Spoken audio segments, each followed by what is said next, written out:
네, 오늘 18장 마지막인데요. 이제 2차 전도 여행을 마치고 3차 전도 여행이 시작되어지는 오늘 그런 그 과정이 오늘 본문 속에 있습니다. 우리들의 삶의 인생의 한 시즌이 마치고 또 하나의 시즌이 펼쳐지는 것, 지금일 수 있겠고요.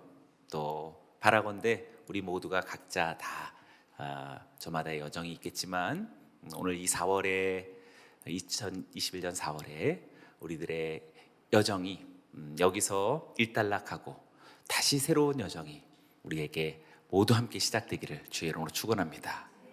아멘. 바울은 대략 주후 49년에서 주후 52년까지 약 3년에 걸쳐서 장장 4,500km 내지는 5,600km에 이르는 엄청난 거리로서 2차 전도 여행을 마치고 귀환하게 됩니다. 그리고 그 장면이 오늘 본문 첫 구절 속에서 또 보여집니다. 제가 22절을 다시 읽어봅니다. 가이사랴에 상륙하여 올라가 교회의 안부를 물은 후에 안디옥으로 내려가서. 네, 잠깐 지도를 보시면 이렇게 붉은색 이렇게 루트가 이렇게 그려져 있는데 이것이 2차 전도 여행의 총 거리가 되겠습니다. 엄청나죠? 저 오른쪽 맨 끝 이렇게 꼭지점 부분에 안디옥이 있죠. 수리아 안디옥. 저기서부터 출발했었고요. 지금 돌아서 지난주에는 우리가 잠시 에베소에 들렀던 겐그레아에서 머리를 깎고 또 오늘 어떤 분이 그 신방을 다녀오셨는데 그 미용실 그래서 다녀오셨는데 또 겐그레아 미용실 얘기를 또 했다 그러더라고요. 저기 겐그레아에서 에베소에 들러서 또 저 에베소에서 항해로서 가이사랴에 상륙하는 저 오른쪽 맨 아래쪽 가이사랴가 있죠. 거기에 상륙했다라고 말하고 있습니다. 에베소에서 지금 가이사랴까지 굉장히 멀죠. 800km 이상의 긴 항해로서 가이사랴에 상륙하게 됩니다. 특별히 가이사랴에 상륙해서 올라가라고 얘기했는데 좀 아랫부분으로 내려왔죠. 그림으로는 내려오지만 지금 성서 표기로는 올라가라고 얘기합니다. 예루살렘으로, 물론 지형도 예루살렘이 좀 높기는 했지만 보통 유대인들은 예루살렘을 향하여 가는 길들을 항상 어느 쪽 방향이든지 올라가다라고 표현하고 예루살렘에서 떠나는 방향을 항상 어디로 가든지 내려가다라고 그렇게 표현합니다. 그러니 지금 가이사랴에서 예루살렘으로 올라가라고 그렇게 표현했던 것이죠. 그러니 여기 지금 22절에 예루살렘이라는 말은 없지만 분명히 예루살렘으로 바울이 가고 있는 모습을 보여주고 있습니다. 그리고 교회의 안부를 물으니 그것은 바로 예루살렘 교회, 기둥 같은 베드로를 중심으로 한 대사도들이 있었던 그 교회의 안부를 물은 후에 다시 안디옥으로 내려갔다. 그러니까 그림으로 보면은 안디옥 저 위에 다마스커스를 지나서 안디옥으로 올라가는 그림이 있지만 그러나 역시 예루살렘을 중심으로 해서 내려갔다라고 표현했던 것입니다. 그리고 여기서 교회에서 안부를 묻다라고 하는 것은 보통 윗사람이 아랫사람한테 안부를 묻는 것이잖아요. 그러니 교회의 공동체의 권위가 더 높죠, 바울보다. 그러니 여기서 안부를 묻다라고 하는 원어적인 뜻은 바울이 인사를 드리러 간 것이다라고 말할 수 있겠고, 2차 전도 여행을 다 마치고 틀림없이 본부가 되어지는 예루살렘 교회에 그동안의 선교적인 보고를 이렇게 올린 것이라고 말할 수 있겠습니다. 그리고 나서 파송되었던 본인의 이제 교회죠. 저 같으면 지금 남양주 온누리교회지 서빙고 온누리교회가 아니거든요. 저 같으면 이렇게 안디옥으로 다시 돌아왔다, 귀환했다라고 말하고 있습니다. 그래서 이것이 2차 전도 여행의 완전한 종결점입니다. 다시 원점으로 돌아온 것이죠. 할렐루야. 그런데 지금 22절을 우리가 잘 음미했으면 좋겠습니다. 22절은 여러분들도 체크해 두시고 많이 음미하셔야 합니다.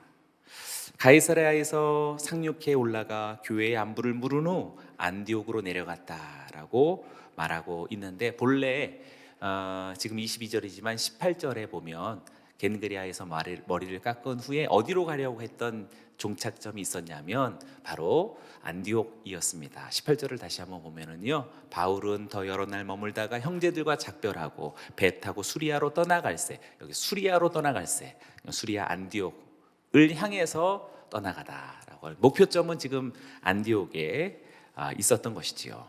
네, 그런데 안디옥으로 가기 전에 교회를 들러서 안부를 묻고 아주 먼 거리지만 그렇게 예루살렘으로 왔다가 수리아 안디옥으로 돌아오게 되었던 것입니다.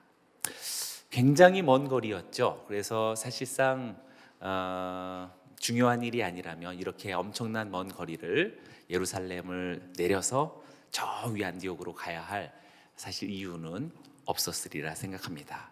틀림없이 2차 선교 여행에 대한 아주 중요한 간증과 하나님을 찬양하는 것과 또 그동안 그립고 사랑했던 사도들에 대한 그런 만남, 또 기쁨의 어떤 재회라고 말할 수 있겠습니다. 그런데 조금 이상한 것은 사도행전은 교회의 안부를 물은 후에라고 언급하면서 예루살렘의 방문 사실을 좀 아쉬울 만큼 간소화하고 있음을 발견하게 됩니다.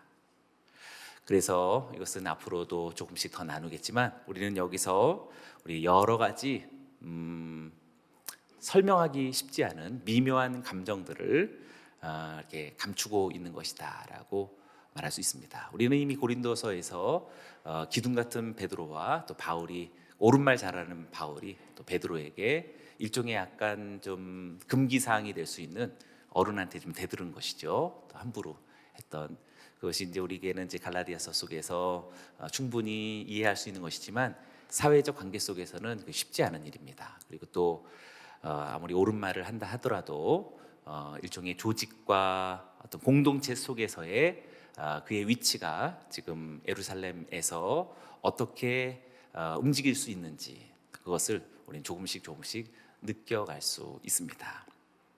뿐만 아닙니다.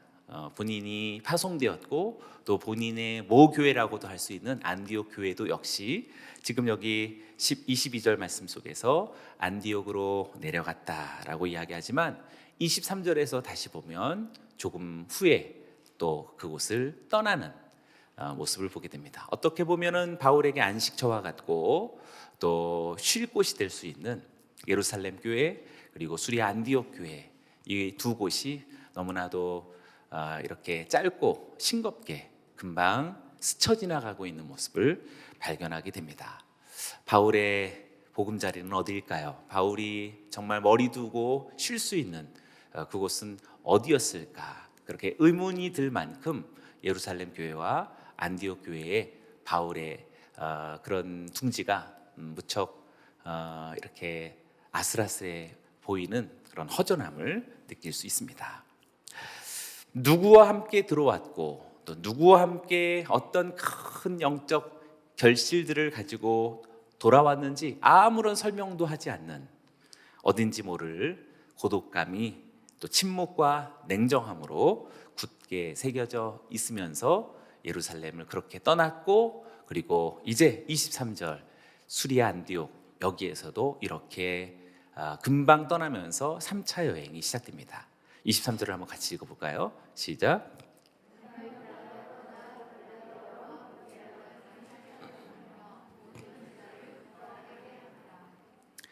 네, 23절이 바로 3차 여행이 시작하는 그래서 23절에다 이렇게 써두시면 좋을 것 같습니다. 3차 전도 여행의 시작이라고 쓰시면 좋습니다. 얼마 있다가 떠나 괄호를 한번 묶어보시고요.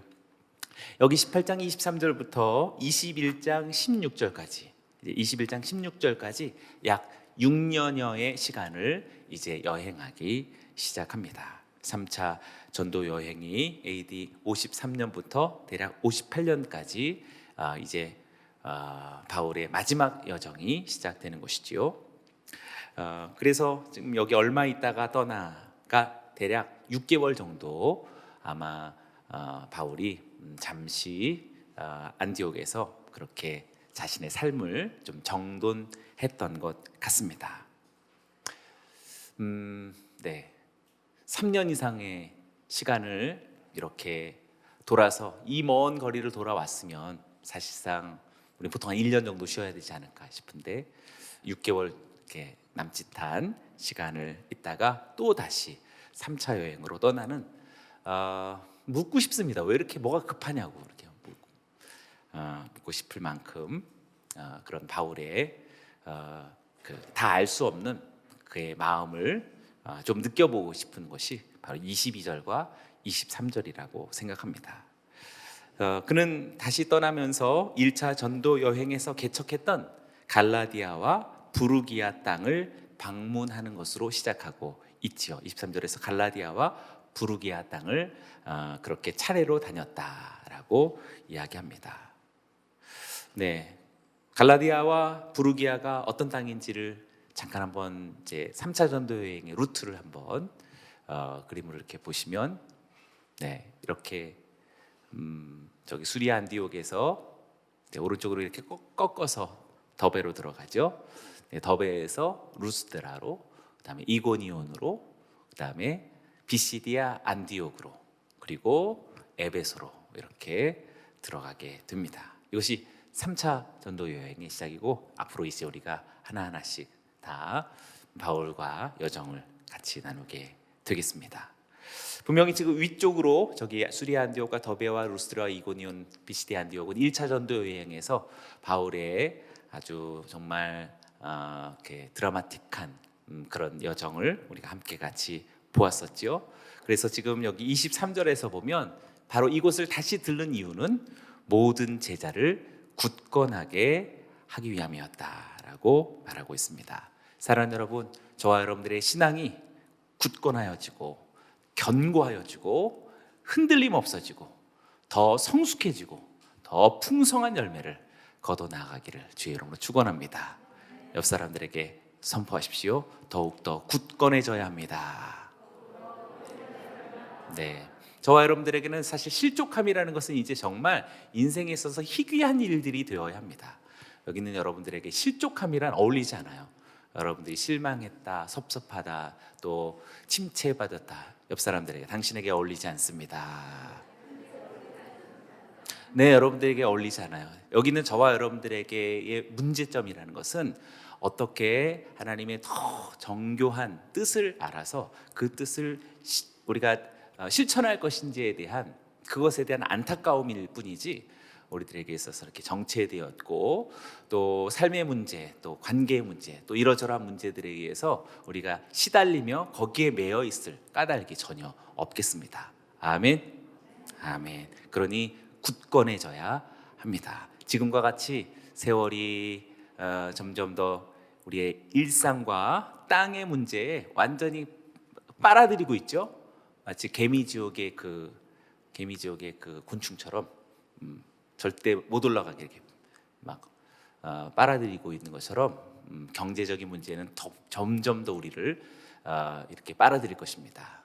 헤어나올 수 없게 주택 문제 또는 건강의 문제, 또 질병의 문제, 모든 요소가 다 우리를 급격하게 빨아들이고, 그래서 우리 어제 저녁에 우리 자녀들을 위해서 기도해야 할 이유가 있습니다. 우리 부모님들이 먼저 강건하게 하나님을 향한 아주 다윗 같은 그런 결단으로서 주님을 향해 나아가야지 우리 맨정신으로서는 절대 골리앗을 이길 수 없습니다. 다윗 같은 하나님을 사랑하는 그 순수한 열정이 골리앗을 이기고 또 이 나라를 주의 통치로 예비하는 저와 여러분들이 될 줄로 믿습니다. 우리 모두도 서로 굳게 하고 견고하게 하고 예배드립시다. 주님을 찬양합시다. 또 하나님의 말씀 앞에 우리가 무릎 꿇읍시다. 나와 내 자녀와 우리 모든 세대가 주님께 영광 돌리십시다.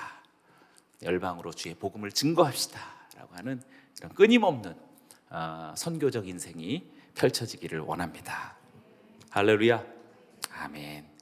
자, 이렇게 3차 여행이 시작되어졌는데 성경은 참 우리들에게 아주 묘해요. 지금 3차 전도 여행이 그래서 지금 갈라디아 부르기아 땅 좀 설명을 하든지 아니면 그 다음을 또 넘어가든지 해야 되는데 24절부터 이제 마지막 28절까지 이제 박스로 묶으시면 되겠습니다. 여러분 성경이 있으면 24절부터 28절까지 마치 삽입구처럼 뭐 하나를 딱 끼워놓고 3차 전도 여행의 설명이 있기 전에 다른 이야기를 하나 넣어둔 것입니다. 왜 넣어뒀는지 우리가 그것을 묵상해야 하겠습니다. 24절과 25절 말씀을 한번 같이 읽어보겠습니다. 시작. 알렉산드리아에서 난 아볼로라 하는 유대인이 에베소에 이르니 이 사람은 언변이 좋고 성령 능통한 자라. 그가 일찍이 주의 도를 배워 열심으로 예수에 관한 것을 자세히 말하며 가르치나 요한의 세례만 알따름이라. 네, 알렉산드리아는 대체로 굉장히 그 학문의 도시죠. 네, 아프리카에 있는 학문의 도시가 되겠습니다. 네, 그래서 3대 학파가 있는 도시는 기억해야겠습니다. 이곳 아프리카에 알렉산드리아가 있겠고, 아시아에 안디옥이 있겠고, 또 유럽에 로마가 있겠죠. 3대 학파입니다. 그 출신이 유대인 아볼로가 지금 여기 에베소에 이르렀다. 에베소에 동그라미하고 또 별표도 여러 번 해야겠죠. 딱 지금 겐그리아에서 머리를 깎고 에베소로 잠깐 들렀던 장면이 지난주에 있었는데 왠지 지금 그 이야기하고 연결된 것 같은 그런 느낌을 갖게 됩니다. 그런데 이 아볼로가 어떤 사람인지를 설명하는데요, 언변이 좋고 성경에 능통한 자다라고 그렇게 말하고 있습니다. 알렉산드리아에서 난이라는 출신을 굳이 여기서 이야기해 주는 것은 앞서 이야기한 것처럼 아프리카 북부 지역에 가장 많은 디아스포라 유대인이 살고 있었던 곳, 바로 이곳 알렉산드리아에서 예로부터 학파가 아주 오랫동안 형성되어져 왔던 곳입니다. 성경과 물론 고대 지식까지 그 형성되어질 만큼 아주 집대성한 그런 유명한 곳입니다. 그런데 그가 일찍이 도를 배워서 열심히 가르쳤다라고 반가운 소리죠. 단순히 어떤 그냥 고대 학문에만 능통했던 사람이 아니라 성경에 능통했는데 중요한 것은 25절입니다. 그가 일찍이 주의 도를 배워 열심으로 예수에 관한 것을 자세히 말하며 가르쳤다라고 이야기합니다. 여기서 특별히 열심으로라고 하는 이 말은 끓어오르다, 분출하다라는 그런 단어로서 그냥 단순히 그냥 어떤 선비처럼 그렇게 뭐 잘 가르치는 그런 수준의 사람이 아니라 열심으로 아주 열정적으로 끓어오르듯이 누가 좀 그러실까요? 네, 그런 우리 순장님들이 더욱더 많아지길 원합니다. 아볼로 같은 순장님들이 막 세워지면 좋겠습니다. 네, 열심으로 예수를 가르쳤는데 예수에 관한 것을 가르쳤는데 후반절에 25절에 후반절에 이렇게 말하고 있죠. 요한의 세례만 알따름이라라고 말하고 있습니다. 요한의 세례만을 알고 있었다라는 것이 왠지 우리들에게 좀 부정적으로 느껴지고 요한복음을 잘 아는 사람들은 아마도 이들에게 특별히 아볼로에게 성령의 세례가 필요하다라는 사실을 추측하게 되지요. 특별히 여기서 요한의 세례라고 하는 말을 우선은 문자적으로 보면 지금 이 아볼로가 어디서 예수님에 관한 지식과 또 복음을 접했었는지에 관하여서 추측해 볼 수 있겠는데요, 직접적으로는 세례 요한이 베푼 물 세례를 가리키고 아마도 아볼로는 세례 요한의 제자들로부터 예수님에 대한 어떤 가르침을 또 배웠다라고 그렇게 생각해 볼 수 있습니다. 그러니 예수 그리스도에 대해서 조금 불충분하죠. 예수님의 제자들의 권역, 영향권 아래서 배운 것이 아니라 세례 요한의 영향권에서 배웠기에 예수님에 대해서 하나님의 세상 죄를 지고 가는 하나님의 어린 양이시도다라는 참된 그리스도에 대한 이해는 갖고 있었지만 완전한 이해는 불충분했다라고 할 수 있습니다. 세례 요한 계열의 가르침을 받았기 때문에 예수님에 대한 이해의 한계가 있었다라는 이야기가 되겠지요. 아볼로는 물 세례를 받았지만 물론 틀림없이 받았겠지만 그러나 예수님께서 승천하신 이후 그리고 예수로부터 파송되어지는 성령에 대해서 알지 못했던 사람이라고 말할 수 있겠고, 아마도 오순절 성령 강림의 사건도 그에게는 경험되어지지 못했던 그런 인물이라고 할 수 있겠습니다. 그러니 아까 열심으로라고 하는 그 열심은 굉장히 지성적인, 그리고 또 어떤 정서적인, 그리고 자기 주도적인, 그리고 굉장히 체계적인, 그리고 굉장히 자기가 유대교에서 익숙했던 어떤 그런 조직적이고 논리적인 그런 열심으로서 매우 탁월한 성경 교사로서 활동했다라고 말할 수 있겠습니다. 그러나 오늘 여기서 가장 중요한 것은 이제 우리 다음 주부터 우리가 나누게 되겠지만, 성령의 세례에서 강력하게 아볼로가 이제 알아야 된다는 사실, 이런 걸 가리켜서 세미 크리스천이라고 말할 수 있겠습니다. 크리스천이긴 한데 무엇인가 반쪽 크리스천이라고 할 수 있겠죠. 오늘날에도 우리 주변에 너무나 많겠죠.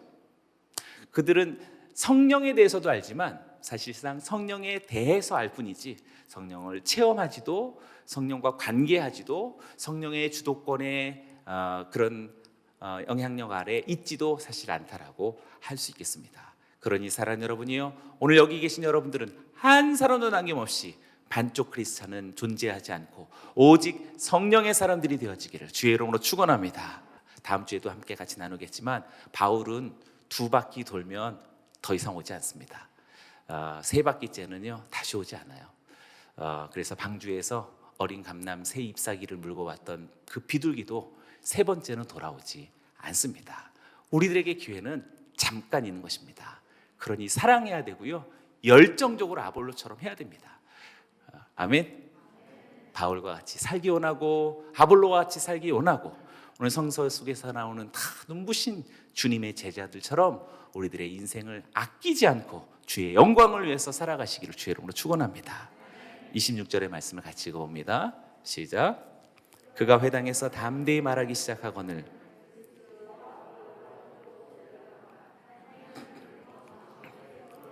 아멘. 그가 회당에서 담대히 말하기 시작하거늘, 그러니 사실상 아볼로가 굉장히 어떤 저력을 가지고 있는 사람임에 틀림없습니다. 굉장히 회당에서 담대히 말하기 시작하는 것이죠. 유대인 석학에 가까웠던 아볼로가 아마도 능력을 인정받았던 것 같습니다. 그래서 브리스길라와 아굴라도 회당장으로부터 회당에서 가르칠 것을 권함을 받지는 못했는데, 지금 아볼로는 아마 회당장으로부터 권위를 인정받아서 회당장에서 말할 수 있는 어떤 기회를 얻었던 것 같습니다. 그때 아볼로가 아주 강력하게 담대히 성경의 말씀을 강론했던 것입니다. 그런데 잠잠히 브리스길라와 아굴라가 그것을 들어보니 약간 문제가 있다는 것을 느낀 것이죠. 브리스길라와 아굴라도 멋있죠. 우리 부부들 오신 분들이 다 브리스길라와 아굴라가 될지어다. 아멘. 네, 지금 아굴라, 석학 같은 아굴라임에도 불구하고 저 사람의 가르침에 무엇인가 핵심이 아쉽다라는 것을 느꼈던 것 같습니다. 그래서 브리스길라와 아굴라가 듣고 저를 데려다가 하나님의 도를 더 정확하게 풀어 이르더라라고 이야기하고 있습니다. 그러니 여러분, 지금 어떤 배움의 어떤 차이와 정도의 하나님의 나라의 이해가 그렇게 결정되는 것이 아니다라는 것을 오늘 여기 브리스길라와 아굴라 그리고 아볼로를 통해서 알 수 있게 됩니다. 틀림없이 이 아볼로는 그리스도의 대속의 죽음과 부활의 더 구체적인 의미에 대해서 아마 조금 결여되었을 수 있겠고요, 또 무엇보다도 성령의 세례에 대해서 현저한 이해가 떨어졌을 것이라고 생각하고요, 따라서 그리스도의 재림에 대해서도 그의 이해는 부족했을 것이다라고 생각됩니다. 아마 이것을 간파하고 브리스길라와 아굴라가 교정해주고 있는 것을 보게 됩니다. 장막업자였던 거 아시죠? 여러분 보십시오. 그러니까 지금 현업에 매어져 있는 브리스길라와 아굴라가 아니다라는 것입니다.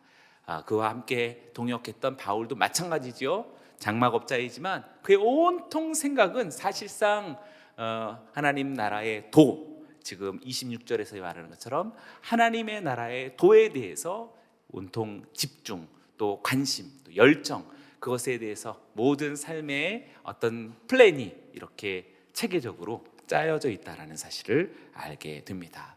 우리 순장님들도 동일한 마음으로서 존경하고 축복합니다. 여러분들의 현업에서의 일을 열심히 할 뿐만 아니라 오늘 맡겨진 순과 순 가족들과 주님의 공동체와 하나님이 이 시대에 우리들에게 맡기신 귀한 일들을 위하여서 우리 모두가 함께 이렇게 영광스러운 주님의 제자들의 생애와 같이 힘차게 뻗어나가기를 원합니다. 자세히 한번 보십시오. 장막업자로서의 부부가 당대의 석학을 주도하는 당당함과 그런 확신과 적극적인 의지를 한번 주목해 보기 원합니다. 또 반면에 당대의 석학이 평범한 부부의 가르침을 경청하는 이 겸양의 자세도 우리가 함께 같이 주목해 보기 원합니다. 두 사람 다, 두 방향의 사람 다 그의 본질적 내용 속에 주님의 성품이 있었다라는 사실을 우리는 알게 됩니다. 할렐루야. 여기 있는 우리 모두가 서로가 서로를 배우고 서로가 서로에게 경청하고 서로가 서로를 통해서 도전하고 오늘 서로가 함께 2021년 우리가 이제 겨울을 맞이하게 될 때 우리는 엄청난 성숙과 성장을 이루어갈 줄로 믿습니다. 할렐루야. 27절과 28절을 제가 읽어봅니다. 아볼로가 아가야로 건너가고자 하므로 형제들이 그를 격려하며 제자들에게 편지를 써 영접하라 하였더니 그가 감에 은혜로 말미암아 믿은 자들에게 많은 유익을 주니 이는 성경으로서 예수는 그리스도라고 증언하여 공중 앞에서 힘있게 유대인의 말을 이기미로라. 너무 멋있는 것 같아요. 28절까지 이렇게 박스를 우리 둘러써야 됩니다. 아볼로도 멋있지만 그것을 교정해 주어서 아볼로를 정말 아볼로 되어지게 했던 브리스길라와 아굴라 부부 정말 천국 가서 다시 만나고 싶습니다.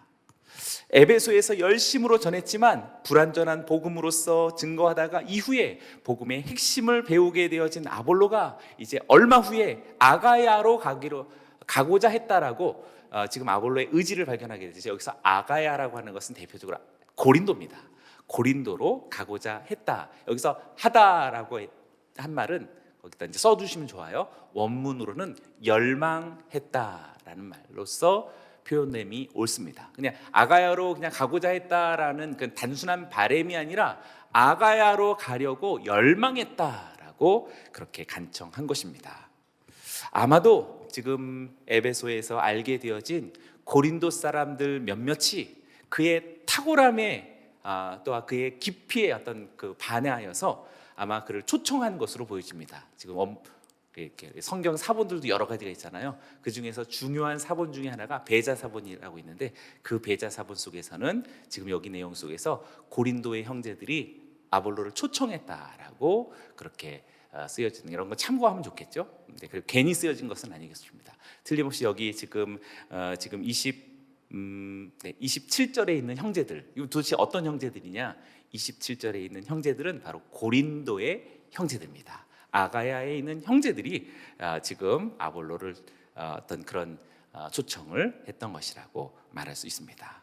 그런데 아볼로가 고린도 교회에 가서 이미 믿음이 있는 사람들에게 형제들에게 많은 유익을 주었다라고 27절에 보면 믿은 자들에게라고 이야기하고 있죠. 그러니 여러분 우리 순모임에서 우리 순장님들이 이미 믿은 우리 순원분들을 더욱더 굳게 하고 더욱더 강력한 영적인 유익을 전해주는 것은 너무나도 필요한 그런 성서적인 또 하나의 증거라고 말할 수 있겠습니다. 순장님들이여 여러분들의 수고가 멈추지 않기를 축원합니다. 우리 모든 권사님들, 우리 장로님들, 우리 모든 집사님들, 모든 사역자님들이여 여러분들의 사역과 여러분들의 섬김과 무엇보다도 기능적이고 기술적인 섬김뿐만 아니라 진짜 복음의 섬김, 말씀의 섬김, 영적 성령의 도우심으로서의 섬김은 절대로 멈추지 않고 각 사람들을 큰 유익을 줄 수 있는 우리 모두가 되기를 원합니다. 할렐루야. 보십시오. 그가 무엇으로써 유익을 주었다라고 이야기하는데 무엇으로써요? 이는 28절에 이는 성경으로써 그래서 괄호를 묶고 별표해 보시길 바랍니다. 디아톤 그라폰. 그 성경으로서 그가 지금 어떤 무엇으로 성경으로써 이기고 있습니다. 할렐루야. 너무나 선명하죠. 단순하지만 강력하죠. 사랑하는 여러분이요, 오직 주님의 말씀으로 예수가 이 시대의 그리스도이시고 온 역사의 그리스도이시며 만유의 주이심을 여러분들이 강력하게 선언하시고 승리하시기를 축원합니다. 할렐루야. 에베소에서 브리스길라와 아굴라를 통하여서 조정되어지고 교정되어지고 보충되어지고 성숙하게 되어진 열심으로써 힘있게 복음을 전하는 아볼로가 탄생하게 된 것입니다. 그리고 틀림없이 고린도로 가게 됐던 것은, 고린도가 어떤 지역인지 우리 잘 아시잖아요. 아프로디테의 그런 이 마녀의 사랑에 사로잡힌 그런 곳이죠. 그런 곳에서 바울이 정말 애쓰면서 고린도전서, 고린도후서, 눈물의 편지까지 계속해서 보내면서 엄청난 분량으로서 온갖 인간의 본질의 그 부정함과 왜곡의 총집약된 상징으로서 고린도를 그렇게 목회했지만, 그가 이제 바울이 떠나가고서 강력한 아볼로가 가가지고 또 한 번 이 고린도를 마치 공습한 것이라고 할 수 있습니다. 할렐루야.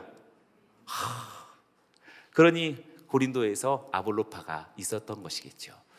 그러니 사랑하는 여러분이요, 여기 있는 우리 모두가 더 많은 시간이 가기 전에 하나님의 말씀과 성령으로서 무장되어져서 조금이라도 젊을 때, 조금이라도 우리가 움직일 수 있고 거동을 할 수 있을 때 어떻게 하든지 애써 주의 말씀과 성령으로서 뒤에 있는 아볼로와 같이 공중 앞에서 수많은 유대인의 말을 힘있게 이기밀어라 라고 하는 승리가 우리 모두에게 있게 되길 원합니다.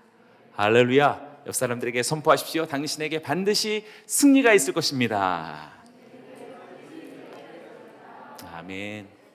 자, 우리는 여기서 마지막으로 겐그리아에서 머리를 깎고 그리고 바로 수리아로 돌아갈 수 있었을 터이고, 아니 오늘 본문처럼 가이사라에 내려와서 그리고 예루살렘으로 올라가 다시 안디옥으로 갈 수도 있었을 것입니다.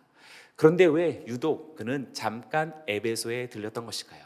그때 에베소에 갈 때 바울이 혼자 가지 않았죠. 바로 브리스길라와 아굴라를 함께 대동에 갔고, 그리고 그들을 거기에 남겨두고 바울이 2차 전도 여행을 마치도록 그렇게 귀환했던 것입니다. 그러니 지금 일종의 영적인 다 어떤 수가 있었던 것이죠.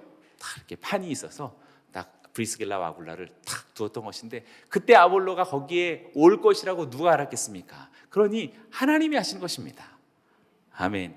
특별히 우리는 서원에 대해서 지난주에 함께 나눴습니다. 우리가 생각했던 건 나 이제 하나님께 서원해야지라고 하는 것은 보통 미래적이잖아요. 물론 미래적입니다. 나의 어떤 바울도 고린도에서 자기의 사역에 이렇게 그 험난한 영적인 어떤 그런 어둠의 세계 속에서 하나님 앞에 자신의 삶을 온전히 나시린처럼 드리고 고린도에서 이렇게 사역하겠노라는 하나님 앞에 완전한 어떤 결단이지요. 그러나 미래적입니다. 그러나 중요한 것은 서원의 의식은 그것이 종결되어지는 순간에 있다라는 사실을 통해서 볼 때, 진정한 예배란 뒤에 있는 앞에 있는 어떤 대가를 염두에 두고서 하나님께 잘 보이는 헌금을 드리면 그 사업이 잘 되겠지라고 하는 그런 게 아니라는 것이죠. 아멘. 옆 사람들에게 진정한 예배는 감사의 예배입니다. 네, 그렇습니다. 네, 진정한 서원의 삭발은 앞으로 부딘 어떤 대단한 어떤 결단으로서의 미래적인 의미로의 삭발이 아니라 지난날 행하신 일에 대한 감사로서의 삭발이라고 말할 수 있는 것이죠. 아멘. 그런데 하나님은 우리들에게 그렇게 감사의 예배로서 삭발로 종료되지 않습니다. 하나님이 어떤 분이신데요? 우리는 그렇게 순수하게 지난날 나에게 행하신 하나님께 감사를 드리나이다 하면서 머리를 탁 깎고 툴툴 털고 자신의 여정을 가지만, 하나님은 거기서 바울의 앞날에 대해서 엄청난 하나님의 밑작업을 하고 계시다라는 사실을 알게 됩니다. 그래서 3차 전도 여행의 중심지는 바로 에베소가 되는 것이지요.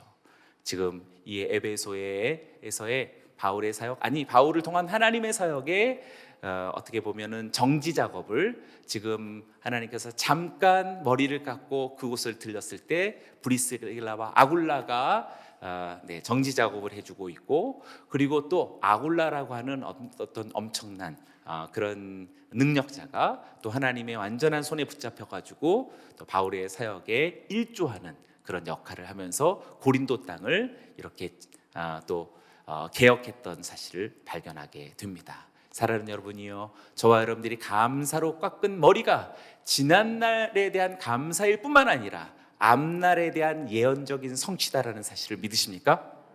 네, 하나님은 이렇게 멋지신 분이십니다. 저와 여러분들이 감사로 주님 앞에 제사하는 이 수요일 날의 이 저녁의 예배는 지난날에 대한 성숙한 우리의 드림으로서의 서원의 예배가 되어질지라도 우리들의 앞날에 대한 하나님의 놀라운 축복이며, 그리고 하나님의 약속의 성취가 이루어지는 줄로 믿습니다. 걱정하지 마십시오. 염려하지 마십시오. 여러분들의 삶 속에 있는 어떠한 어려움과 난관이 있을지라도 하나님은 오늘 아볼로처럼 반드시 주의 말씀으로서 이김을 주시고, 그리고 하나님의 또한 앞으로 3차 전도여행이 펼쳐질 수많은 미래의 길을 활짝 열어주실 하나님이신 줄로 믿습니다. 할렐루야. 그런 하나님께 영광과 찬양의 박수 올려드립니다. 아멘.